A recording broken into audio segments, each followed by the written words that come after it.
Afternoon, beautiful people, and welcome to the Little Things You Can Do podcast. On this podcast, we talk about things or little things that parents can do to help their children navigate this crazy and beautiful world. I need to apologize before I start. This evening topic, it might come across like I'm picking at some people, and I am. I'm trying to point out something. And I'm apologizing in advance. If I don't want to hurt anybody's feeling, I'm not saying to go spend £1 million to change things. I'm just saying we need to think about this topic.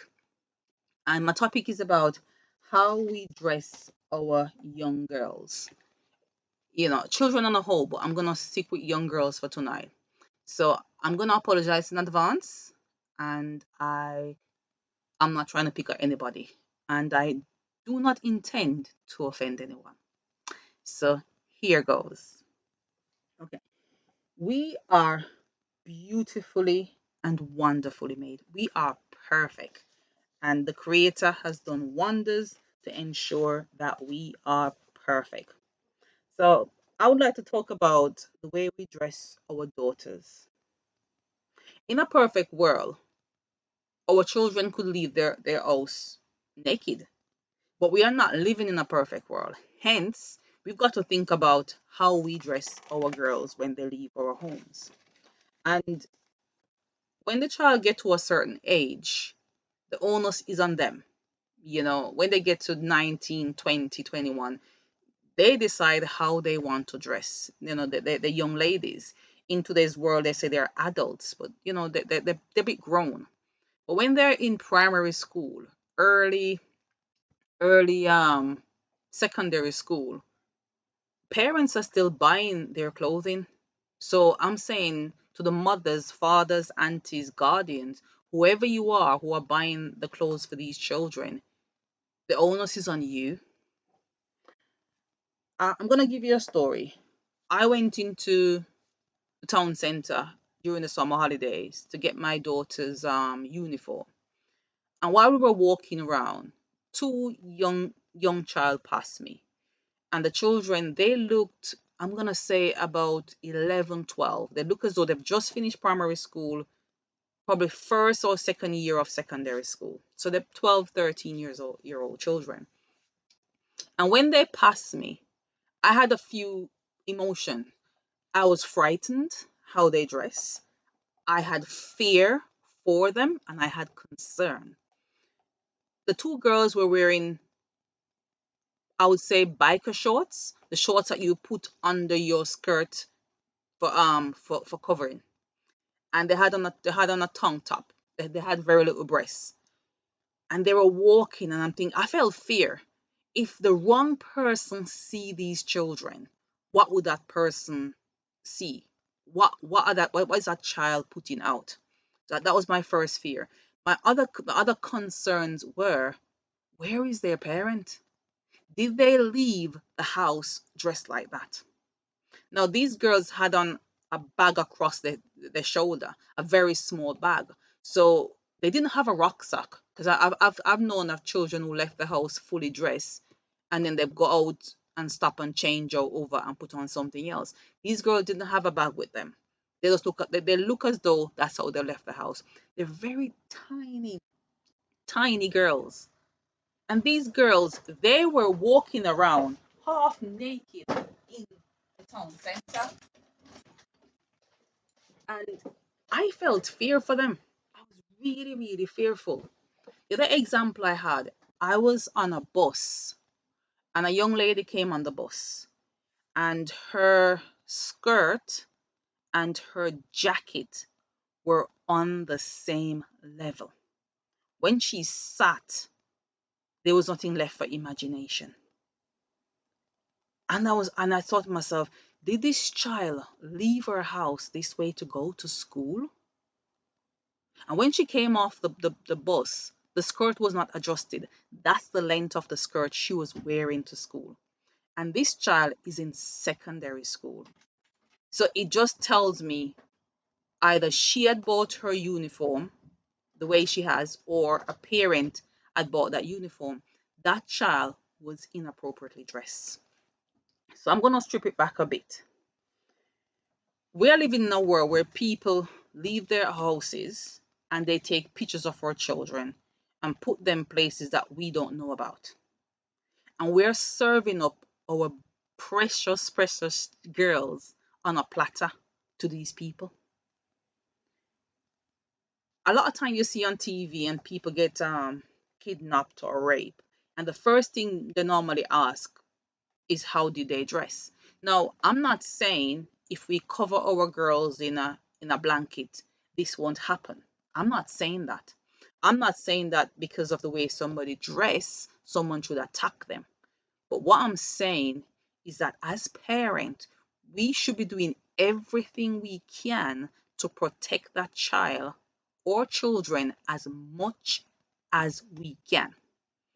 And the other thing I'm going to say, just imagine you have a very expensive jewelry, diamond ring, or your Rolex watch. You would not put that Rolex watch on a bus and send it halfway, send it 3, 4 miles from your house, just put it on the bus. You wouldn't. Because in your mind, that piece of jewelry or that watch is very precious. But we are comfortable in having our children leave our homes half naked, having our girls being presented to the evil ones. As parents, we've got to really think how we dress our children. So, if your child is in primary school, let's say between the ages of 5 to 11, that's a primary school age.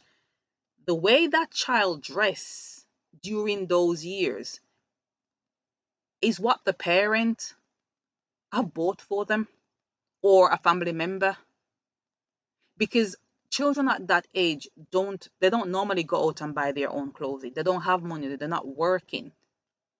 So the parents have to probably go with them, or they walk in the shop and they choose what they want. So that means the parent is not buying the right thing for that girl to wear. And you're in schools and you have PE and you see children turning up in tank top and leggings. It is not right. Your child is dressed, you're dressing your child inappropriately. And I went out once and there was a girl. I saw the mother. She had on a shorts, all in one shorts come up to her. It's like skin tight from shorts come up to her shoulder, like a vest, all in one. And I saw the mother and I think to myself, you should have put on some more clothing. And beside her, she had her daughter, I'm going to say 8, 9 years old, and she was wearing the exact thing, just a smaller version. As parents, we are on a lifetime catwalk. We are role models for our children today, tomorrow, and for all times. And if, as a mother, you are dressing inappropriately, you are setting the wrong example for your child. If you are leaving your house dressed the way you dress your child, you are wrong. And we see celebrities leaving the house naked. That's their prerogative. They've got security guards around them. They've got protection. You, as the regular people, leaving your house half naked and having your child copy that or buying that kind of clothing for your child is wrong. And I'm saying this because as those children, 11, 12, turn into 13, 14, their bodies start to change. They start to have breasts and they start to have hips. Now, they've got a spotlight shine on them. And that spotlight, that child is not mentally, emotionally, physically, or psychologically ready for that kind of attention. Because I've seen them, they walk past and you see grown men, eyes are following them. And I'm thinking, whoa, you shouldn't be looking at that child. But the child is dressed, that young girl is dressing inappropriately. So when that man see that child pass, he's looking. Whether he's looking with a sense of loss or is looking for concern, we don't know. But he's looking because here goes a child, a girl, in a girl's mind, but a woman's body walking past you half naked. And you see them. You see them in the summer holidays. You see them during school time. They look like adults, but you know they're children because they're wearing uniform. So when these men start to call on them, emotionally, they're not ready for that. Psychologically, they are not ready for that. Physically, their body is ready because you start to have breast, puberty kicks in.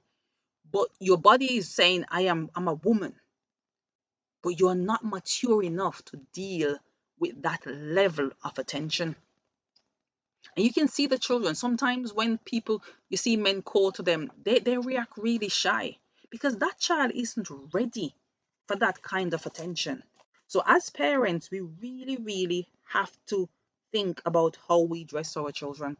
And I'm not saying this because I'm trying to pick at you. I've got two girls. One of them, she's really tall and lanky. The other one is a bit short. So I had to decide how I buy clothing for my children. The one that is taller, I used to buy the clothes a little bit bigger and adjust the waist. Now, if you can't adjust your child clothing, find somebody who can. There's a thing called buttonhole elastic. Let me repeat again. It's called buttonhole elastic. I used to buy those, run them through the back of her skirt, her shorts, her trousers, just about anything to adjust the waist so I can get a good length. So when my daughter was in year 7, I've gone out and I buy adult size 6 skirt so I could get the length on her. Or I buy adult size 6 long skirt so I could get some length on her. That's what we did. We spent extra money to go get that and adjust the waist.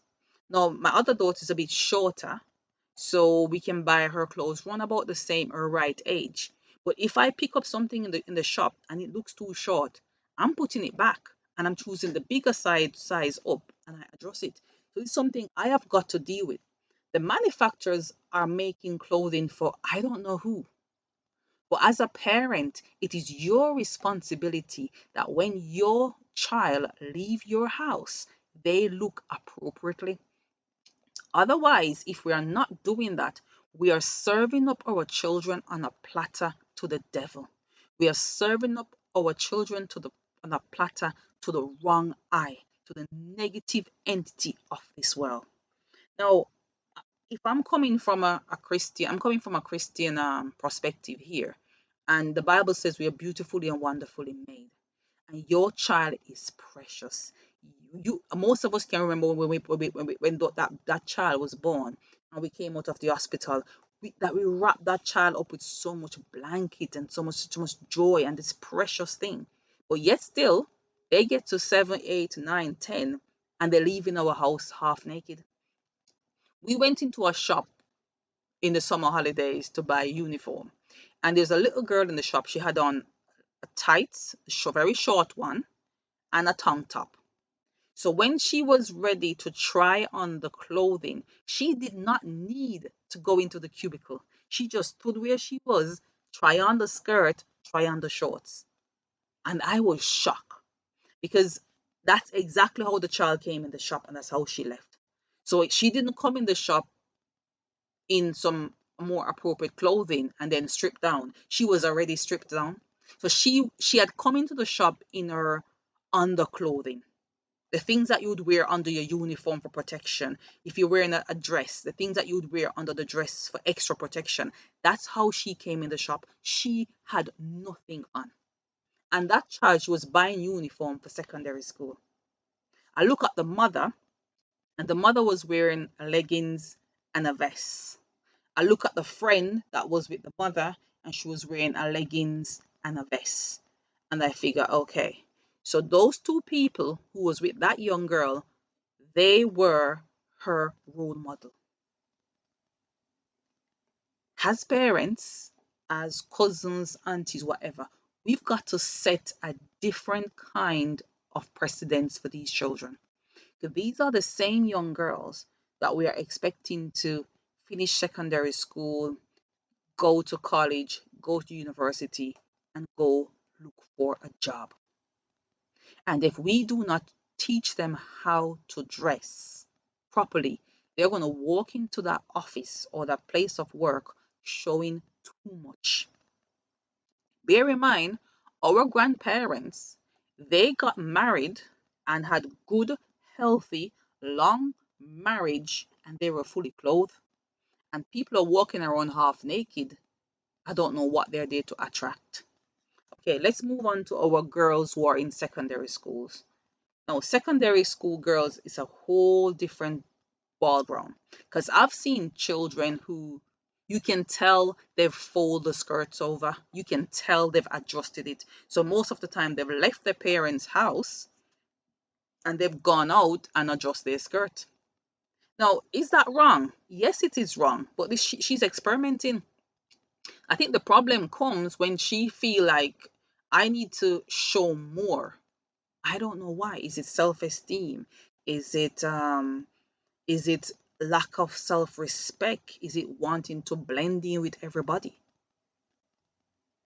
We really, really got to take a look at how we dress our girls.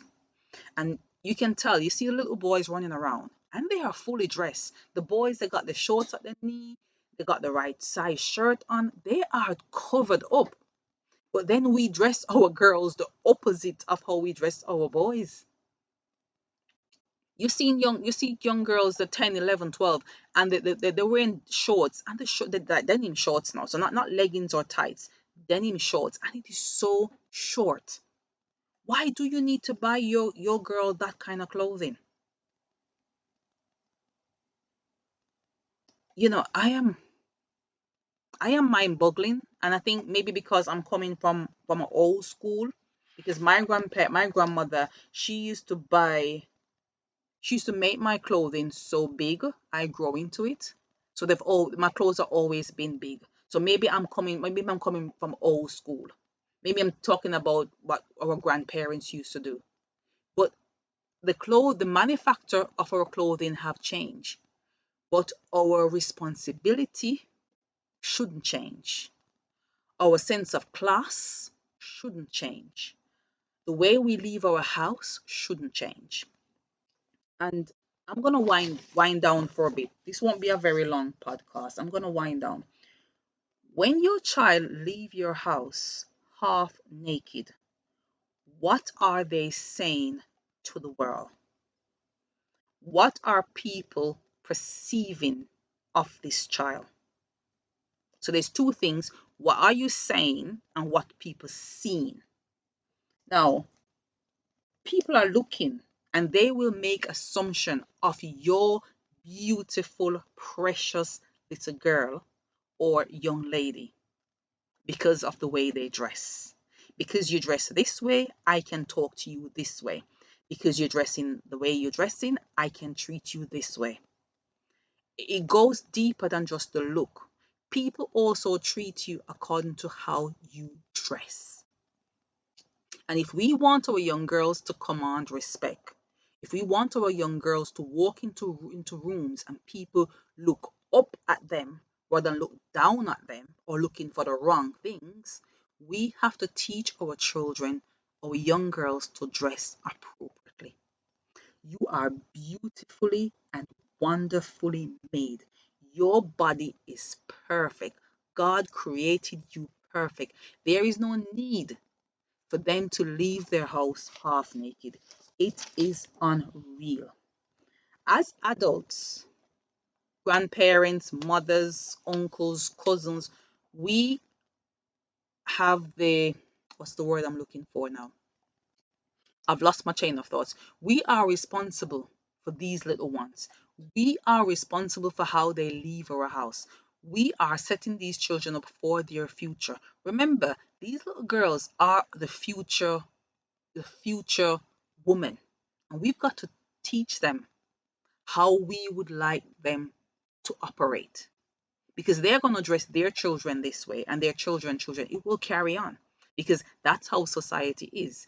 We follow a pattern.